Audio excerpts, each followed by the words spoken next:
Kabag Humas PT KAI Divre 3 Palembang, Aida Suryanti mengatakan, PT KAI Divre 3 selaku operator LRT Sumsel bersama Balai Pengelola Kereta Api Ringan Sumsel dan Bank Indonesia menjadikan stasiun LRT Ampera sebagai pilot project pelaksanaan program ini dengan menggandeng 5 bank sebagai mitra pembayaran non-tunai.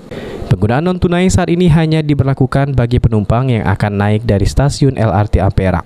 Sedangkan 12 stasiun lainnya masih bisa menggunakan pembayaran tunai dengan tiket manual atau QR.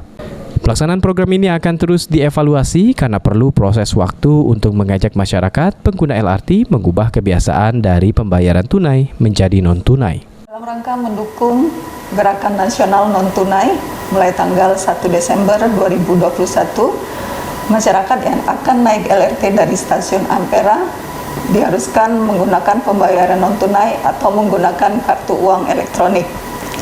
Bagi masyarakat yang belum mempunyai kartu uang elektronik, dapat melakukan pembelian di masing-masing bank ataupun di stasiun-stasiun LRT di loket pembelian tiket.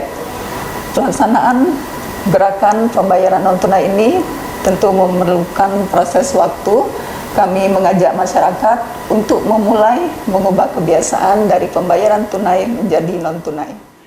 Tercatat selama bulan November 2021, total penumpang LRT Sumsel mencapai 1.400.000 penumpang dengan rata-rata harian sebanyak 5.831 penumpang dan tingkat keterisian rata-rata mencapai 58%. Irawan, PAL TV.